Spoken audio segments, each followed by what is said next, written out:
ನಾವು ವಿಶ್ವಕರ್ಮರು, ನಾವು ಬಡವರು, ನಮಗೆ ಸರಿಯಾಗಿ ಸರ್ಕಾರದ ಸವಲತ್ತುಗಳನ್ನು ಗ್ರಾಮ ಮಟ್ಟದಲ್ಲಿ ತಲುಪಿಸಲು ವಿಫಲರಾಗಿದ್ದೇವೆ.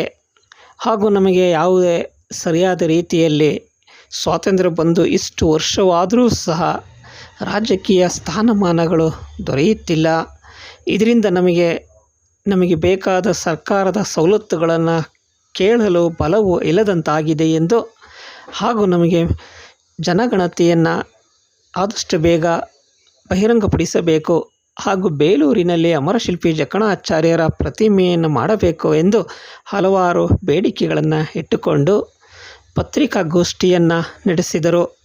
ಈ ಸಂದರ್ಭದಲ್ಲಿ ನಾವು ಇದರ ಜಾಗೃತಿಗಾಗಿ ಇದೇ ತಿಂಗಳು ಏಪ್ರಿಲ್ 23/4/2025 ಬುಧವಾರ ರವೀಂದ್ರ ಕಲಾಕ್ಷೇತ್ರದಲ್ಲಿ ಜಾಗೃತಿ ಸಮಾವೇಶವನ್ನು ನಡೆಸುತ್ತಿದ್ದು, ಈ ಸಂದರ್ಭದಲ್ಲಿ 5 ವಿದ್ಯೆಗಳನ್ನು ಬಲ್ಲವರ, 5 ಪಂಚಕಸುಬುಗಳಲ್ಲಿ ಸಾಧನೆಗೈದವರ ಹಾಗೂ ಈ ಸಮಾಜದಲ್ಲಿ ಅನೇಕರ ಸಾಧನೆಯನ್ನು ಗುರುತಿಸಿ ಸನ್ಮಾನಿಸಿ ಗೌರವಿಸಲಾಗುವುದೆಂದು ಪತ್ರಿಕಾಗೋಷ್ಠಿಯಲ್ಲಿ ತಿಳಿಸಿದರು. ನಾನು ಕನ್ನಡ ಸೋಮು, ರಾಜ್ಯಾಧ್ಯಕ್ಷರು, ಕರ್ನಾಟಕ ವಿಶ್ವಕರ್ಮ ಜನಸೇವಾ ಸಂಘ.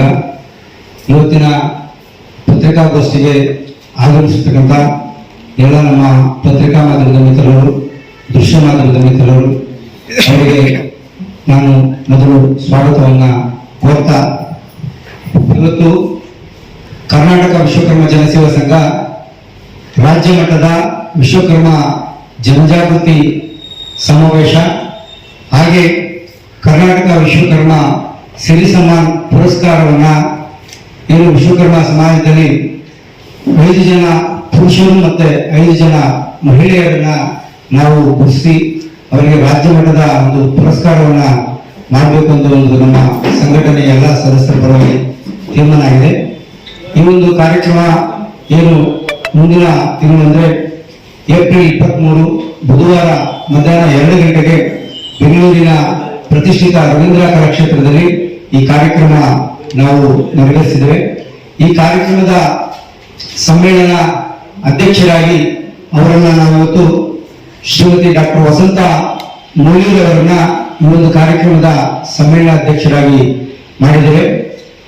ಅದರ ನಿಮಿತ್ತ ಇವತ್ತು ನಮ್ಮ ಸಮಾಜದಲ್ಲಿ ಒಂದು ದಿಟ್ಟ ಮಹಿಳೆ ಇವತ್ತು ಸಮಾಜಮುಖಿಯಾಗಿ ಒಂದು ಸೇವೆ ಮಾಡಲು ಬಂದಿರತಕ್ಕಂಥ ಅವರನ್ನ ಗುರುತಿಸಿ ಇವತ್ತು ನಮಗೆ ಸರ್ಕಾರದಿಂದ ಸಿಗಬೇಕಾಗಿರ್ತಕ್ಕಂಥ ಸೌಲಭ್ಯಗಳನ್ನ ಕುರಿತು ಹೋರಾಟವನ್ನ ಮಾಡುವಂತ ಪರಿಸ್ಥಿತಿ ಇದೆ. ಹಾಗಾಗಿ ಇವತ್ತು ನಾವು ಸುಮಾರು ಈ ಒಂದು ಕರ್ನಾಟಕ ವಿಶ್ವಕರ್ಮ ಜನಸೇವಾ ಸಂಘ ಹಾಗೆ ಇನ್ನು ಕಾರ್ಮಿಕ ಸಚಿವರು ಹಾಗೆ ಹಿಂದುಳಿದ ವರ್ಗಗಳ ಸಚಿವರು ಮತ್ತೆ ಶಾಸಕರು ಎಲ್ಲರೂ ಸಹ ಈ ಕಾರ್ಯಕ್ರಮದಲ್ಲಿ ಮತ್ತೆ ನಮ್ಮ ಸಮಾಜದ ಅನೇಕ ಗಣ್ಯರು ಈ ಕಾರ್ಯಕ್ರಮದಲ್ಲಿ ಭಾಗವಹಿಸ್ತಾ ಇದ್ದಾರೆ. ಇದಿಷ್ಟು ಮತ್ತೆ ಈ ಒಂದು ಕಾರ್ಯಕ್ರಮದಲ್ಲಿ ನಾನು ಹಾಗೆ ಹೇಳಿದಾಗೆ ಈ ಒಂದು ಸಭೆಗೆ ನಮ್ಮ ಏನು ಸಮ್ಮೇಳನಾಧ್ಯಕ್ಷರಾಗಿದ್ದ ಡಾಕ್ಟರ್ ವಸಂತ ಮಣ್ಣಿರವರು ಬರಬೇಕಾಗಿತ್ತು. ಇವತ್ತು ಅವರ ಸಂಬಂಧಿಕರೊಬ್ಬರು ತುಮಕೂರಿನಲ್ಲಿ ಕಾಲವಾಗಿರೋದ್ರಿಂದ ಅವರ ಹಠಾತ್ ಇವತ್ತು ಮುಂಜಾನೆ ಹೊರಡಬೇಕಾಯಿತು. ಹಾಗಾಗಿ ಅವರೆಲ್ಲರೂ ತಮ್ಮ ಪರವಾಗಿ ತಮಗೆ ಕ್ಷಮೆಯನ್ನ ಕೇಳ್ತಾ ಈ ಪತ್ರಿಕಾಗೋಷ್ಠಿಯನ್ನು ನಡೆಸಿ ಅಂತ ಅವರು ನಮಗೆ ಮುನ್ಸೂಚನೆ ಕೊಟ್ಟವರು ತಿಳಿದ್ದಾರೆ. ಹಾಗಾಗಿ ನಿಮ್ಮ ಮೇಲೆ ಅವರು ಒಂದು ಕ್ಷಮೆಯನ್ನು ಕೇಳ್ತಾ ಇದ್ದಾರೆ. ಹಾಗಾಗಿ ಮತ್ತೆ ಈ ಒಂದು ಕಾರ್ಯಕ್ರಮದಲ್ಲಿ ಈಗಾಗಲೇ ಹೇಳಿದ್ರೆ ಕರ್ನಾಟಕ ವಿಶ್ವಕರ್ಮ ಸಿರಿ ಸಮ್ಮಾನ್ ಪುರಸ್ಕಾರ ಇವತ್ತು 5 ಜನ ಪುರುಷರಿಗೆ ಮತ್ತೆ 5 ಜನ ಮಹಿಳಾ ಸಾಧಕಿಯರಿಗೆ ಮಾಡ್ತಾ ಇರ್ತಕ್ಕಂಥದ್ದು. ಇದರಲ್ಲಿ ಎಲ್ಲ ಹೇಳಿಕೆಯನ್ನು ನಾವು ಇಲ್ಲಿ ಈಗಾಗಲೇ ಹೇಳಿದ್ದೇವೆ. ಇವತ್ತು ರಾಜ್ಯದಲ್ಲಿ ಅನೇಕ ಸಂಘಟನೆಗಳು ಸುಮಾರು ವರ್ಷಗಳಿಂದ ಈ ಸಮಾಜಕ್ಕಾಗಿ ಸಂಘಟನೆಯನ್ನು ಮಾಡಿ ಸಮಾಜವನ್ನು ಸಂಘಟಿಸುವಲ್ಲಿ ಅವರು ಸಹ ಮುಂಚೂಣಿಯಲ್ಲಿದ್ದರು. ಅದೇ ತರದಲ್ಲಿ ನಾವು ಸಹ ಈ ಸಮಾಜದಲ್ಲಿ ಹುಟ್ಟಿರ್ತಕ್ಕಂಥವ್ರು ನಾವು ಸಹ ಏನಾದರೂ ಒಂದು ಸಾಧನೆಯನ್ನು ಮಾಡಿ ಸಮಾಜಕ್ಕೆ ನಮ್ದಾದ ಕೈಲಾದ ಮಟ್ಟಿಗೆ ಒಂದು ಸೇವೆಯನ್ನು ಮಾಡಬೇಕು ಅಂತ ಇವತ್ತು ನಮ್ಮ ಜೊತೆಯಲ್ಲಿ ನಮ್ಮ ಮಹಿಳಾ ರಾಜ್ಯ ಕಾರ್ಯದರ್ಶಿ ಶ್ರೀಮತಿ ಗಿರ್ಜಾ ಆಚಾರ್ಯ ಇದ್ದಾರೆ. ಹಾಗೆ ಇವರು ನಮ್ಮ ಗದಗದಿಂದ ಶ್ರೀಮತಿ ಕವಿತಾ ಬಡಿಗೇರ್ ಅವರು ಆಗಮಿಸಿದ್ದಾರೆ. ಅವರು ರಾಜ್ಯ ಕಾರ್ಯಾಧ್ಯಕ್ಷರು.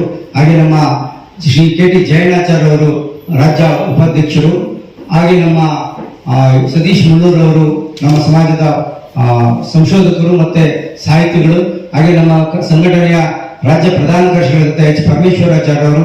ನಾವೆಲ್ಲರೂ ಸಹ ಸೇರಿ ಈ ಸಮಾಜದಲ್ಲಿ ನಮ್ಮದೇ ಆದ ಒಂದು ಗಟ್ಟಿ ನಿಲುವನ್ನು ಇಟ್ಕೊಂಡು ಈ ಸಮಾಜಕ್ಕಾಗಿ ಒಂದು ಕೊಡುಗೆಯನ್ನು ಕೊಡಬೇಕು ಅನ್ನೋ ಒಂದು ವಿಚಾರವಾಗಿ ನಾವು ಇವತ್ತು ಹೋರಾಟ ಸಮಾಜ ಸಂಘಟನೆಯನ್ನ ಸಂಘಟಿಸುವಲ್ಲಿ ಮುಂದೆ ಬಂದಿದ್ದೇವೆ. ಈಗ ನಮಗೆ ಇಷ್ಟು ಈ ಕಾರ್ಯಕ್ರಮದ ಸಂಪೂರ್ಣ ವಿವರ ನಿಮಗೆ ಮಾಹಿತಿ ಉತ್ಸವ ನಡೆಯಿತು, ಬಹಳ ಅದ್ದೂರಿಯಾಗಿ ನಡೆಯಿತು. ಸರ್ಕಾರದಲ್ಲಿ ಕೋಟ್ಯಾಂತರ ರೂಪಾಯಿಗಳನ್ನು ಖರ್ಚು ವೆಚ್ಚವನ್ನು ಮಾಡಿದರು. ಆದರೆ ಆ ಕಲ್ಲಿನ ರಥವನ್ನು ಮಾಡದಂಥ ವಿಶ್ವಕರ್ಮನ ಮಾತ್ರವಾಯಿತು. ಯಾವುದೇ ಧರ್ಮ ಗುರುಗಳಲ್ಲಿರಲಿಲ್ಲ, ಯಾವುದೇ ನಾಯಕರಲ್ಲಿರಲಿಲ್ಲ. ಇಡೀ ಜಗತ್ತನ್ನ ಸೂಜಿಗಲ್ಲಿನಂತೆ ಆ ಕಲ್ಲಿನ ರಥದ ಚಿತ್ರವನ್ನ ನಮ್ಮ ನೋಟಿನ ಮೇಲೆ ಹಾಕ್ತಾರೆ. ಆದರೆ ವಿಶ್ವಕರ್ಮನ ಮಾತ್ರ.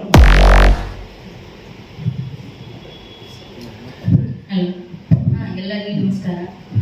ಏನಿಲ್ಲ, ನಾನು 2012-13 ಸಾಲಿನಲ್ಲಿ ಗದಗ ತಾಲೂಕು ವತಿಯಿಂದ M L A seating Vishwakarma ಅಂತಂದ್ರೆ ಅವರು ಒಂಥರನೇ ನೋಡ್ತಾರೆ. ನಮ್ಗೆ ಜಲ್ದಿ ನಮ್ಗೆ ಯಾವುದೇ ರೀತಿ ಸ್ಥಾನಮಾನ ಕೊಡೋಕೆ ಯೋಚನೆ ಮಾಡ್ತಾರೆ. ಆ ರೀತಿ ಟಿಕೆಟ್ ಕೊಡುವಂತ ಒಂದೇ ದಿನದಲ್ಲಿ ಚೇಂಜ್ ಆಯ್ತು. ಯಾಕೆ ಹೇಳಿ, ಅದು ವಿಶ್ವಕರ್ಮಗಳು ಅಂತ ಅಷ್ಟೇ ಇದನ್ನ ಮಾಡಿ ನಮ್ಗೆ ಸೈಡ್ ಆಗ್ತಿದೆ.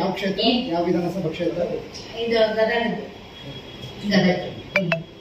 ಗದಗದ್ದು ಅಲ್ಲಿ ನಾನು ನಿಂತ್ಕೊಂಡಿದ್ದೆ 2012-13 ಸಾಲಲ್ಲಿ. ವಿಶ್ವಕರ್ಮ ಅಂತ ಹೇಳಿ ನನಗೆ ಸೈಡ್ ಇಟ್ರು ಅವರು. ಆದ್ರೂ ನಾನು ಬಿಡಲಿಲ್ಲ, ಬೇರೆ ಪಕ್ಷದಿಂದ ನಾನು ನಿಂತ್ಕೊಂಡೆ. ಅದೇ ಆ ರೀತಿ ನಮ್ಗೆ ಕೀಳಾಗಿ ಅಂದ್ರೆ ಕೀಳಂತಲ್ಲ, ಒಂಥರನೇ ನೋಡ್ತಾರೆ. ವಿಶ್ವಕರ್ಮ ಅಂದ್ರೇನೆ ಒಂಥರ ನೋಡ್ತಾರೆ. ಆ ರೀತಿ ಆಗ್ಬಾರ್ದು. ಇದು ಎಲ್ಲಿ ತನ ಮುಟ್ಟಬೇಕು ಅಲ್ಲಿ ತನ ಮುಟ್ಸ್ರಿ ಅಂತ ನಾನು ಈ ಪತ್ರಿಕಾಗೋಷ್ಠಿಯಲ್ಲಿ ಕೇಳ್ಕೊತೀನಿ ನಮ್ಮ ಸ್ನೇಹಿತ ಬಾಂಧವರಿಗೆ. ಮತ್ತೆ ಏನಿಲ್ಲ, ನಮ್ಮ ಈ ವಿಶ್ವಕರ್ಮ ಜನರಿಗೆ ಸಪೋರ್ಟ್ ತುಂಬಾ ಬೇಕಾಗಿದೆ. ಯಾಕಂದ್ರೆ ನಮ್ಮ ಜನ ತುಂಬಾ ಹಿಂದುಳಿದಿದ್ದಾರೆ. ಅವ್ರಿಗೆ ಯಾವುದೇ ರೀತಿ ಸೌಲಭ್ಯಗಳು ಸಿಗ್ತಾ ಇಲ್ಲ, ಸರಿಯಾಗಿ ಯಾವ್ದು ಸಿಗ್ತಾ ಇಲ್ಲ. ಈಗ ಓದ್ಬೇಕಂದ್ರೆ ಅವ್ರು ಕಷ್ಟ ಪಡ್ಬೇಕು, ಒಂದ್ ಕೆಲಸ ಮಾಡ್ಬೇಕಂದ್ರು ಕಷ್ಟ ಪಡ್ಬೇಕು. ಅವ್ರು ಗೌರ್ಮೆಂಟ್ ಇಂದ ಯಾವುದೇ ರೀತಿ ಸ್ಕೀಮ್ ಬಂದ್ರು ಸರಿಯಾಗಿ ಅವ್ರ ಕೈಗೆ ತಲುಪ್ತಾ ಇಲ್ಲ. ಅದು ಸ್ವಲ್ಪ ನೀವು ನಮ್ಗೆ ಕೇರ್ ತಗೊಂಡು ಸ್ವಲ್ಪ ಪತ್ರಿಕಾಗೋಷ್ಠಿಯವರೇ ನಮ್ಗೆ ಹೆಲ್ಪ್ ಮಾಡ್ಬೇಕು. ಯಾಕಂದ್ರೆ ನಿಮ್ಮಲ್ಲಿರುವಂತ ಶಕ್ತಿ ಬೇರೆ ಯಾರ ಕಡೆನೂ ಜಾಸ್ತಿ ಇರಲ್ಲ ಅಂತ ನಾನು ತಿಳ್ಕೊಂಡಿದ್ದೀನಿ. ಯಾಕಂದ್ರೆ ಅದರ ಅನುಭವ ನಂಗೆ ಆಗಿದೆ. ಎಮ್.ಎಲ್.ಎ. ಸೀಟಲ್ಲಿ ನಿಂತಾಗ ನಾನು ಪತ್ರಿಕಾಗೋಷ್ಠಿ ಎಷ್ಟು ಸಲ ಮಾಡಿದ್ದೀನಿ, ಅಷ್ಟು ಸಲ ನಿಮ್ಗೆ ಸಪೋರ್ಟ್ ನಂಗೆ ಸಿಕ್ಕಿದೆ. ಈಗ ಇಲ್ಲೇ ಬೆಂಗಳೂರಾದ್ರೂ ಅಷ್ಟೇ, ನಮ್ಗೆ ಗದಗ ಆದ್ರೂ ಅಷ್ಟೇ, ಎಲ್ಲಾ ಕಡೆ ನನಗೆ. ಯಾಕಂದ್ರೆ ಹಾವೇರಿ ತನೂ ನಾನು ಬಂದಿದ್ದೀನಿ. ಹಾವೇರಿ ತನೂ ಬಂದು ನಾನು ಪತ್ರಿಕಾಗೋಷ್ಠಿಯಲ್ಲಿ ಎಲ್ಲಾ ಮೀಟಿಂಗ್ ಈ ತರ ಹೇಳಿ ಹೋಗಿದ್ದೀನಿ. ನಮಗೆ ಏನಪ್ಪಾ ಅಂತಂದ್ರೆ ನಮ್ಮ ವಿಶ್ವಕರ್ಮ ಸಮಾಜಕ್ಕೆ ಯಾವ ಸೌಲಭ್ಯಗಳು ಸಿಗ್ತಾ ಇದಾವೆ ಅವು ಸರಿಯಾಗಿ ನಮ್ಗೆ ಸಿಗ್ಬೇಕು ಅಷ್ಟೇ ನಾನು ಕೇಳ್ಕೊಳ್ಳೋದು. ಆಮೇಲೆ ನಮ್ಮ CM ಆಯ್ತು, ಆಮೇಲೆ ಯಾರೋ ಆಯ್ತು, ಈಗ ರಾಜ್ಯಪಾಲರಾಯ್ತು, ನಮ್ಮ ಇವರು ಮೋದಿಜಿಯವರಾಯ್ತು, ಯಾರೋ ಆಯ್ತು, ನಮ್ಮ ಬಗ್ಗೆ ಸ್ವಲ್ಪ ಜಾಸ್ತಿ ಕೇರ್ ತಗೊಳ್ಳಿ ಅಂತ ಎಲ್ಲಾ ಜನಾಂಗದವರು ಬೆಳೆದಿದ್ದಾರೆ, ಎಲ್ಲಾ ಜಾತಿ ಮತದವರು ಬೆಳೆದಿದ್ದಾರೆ. ನಮ್ಮ ವಿಶ್ವಕರ್ಮ ಸಮಾಜದವರು ಇನ್ನೂವರೆಗೂ ಆದ್ರೂ ಮುಂದೆ ಬರ್ತಾರೆ. ಪತ್ರಿಕಾಗೋಷ್ಠಿಯಲ್ಲಿ ವಿಶ್ವಕರ್ಮ ಜನಸೇವಾ ಸಂಘದ ಕಾರ್ಯದರ್ಶಿಗಳಾದ ಪರಮೇಶ್ವರಾಚಾರ್ ಅವರು, ಮಹಿಳಾ ಕಾರ್ಯದರ್ಶಿಗಳಾದಂಥ ಶ್ರೀಯುತ ಗಿರಿಜಾ ಆಚಾರ್ ಮೆಟ್ಟಿನಹೊಳೆ, KT ಜಯಣ್ಣಾಚಾರ್, ದೇವೇಂದ್ರಾಚಾರ್, ಗಾಡಿ ಚಂದ್ರು, ಸತೀಶ್ ಮುಳ್ಳೂರವರು, ಕವಿತಾ ಬಡಿಗೇರ್ ಗದಗ, ಅಧ್ಯಕ್ಷರಾದಂಥ ಕನ್ನಡ ಸೋಮು ಅವರು ಹಾಗೂ ಅವರ ಮಿತ್ರರು ಭಾಗವಹಿಸಿದ್ದರು.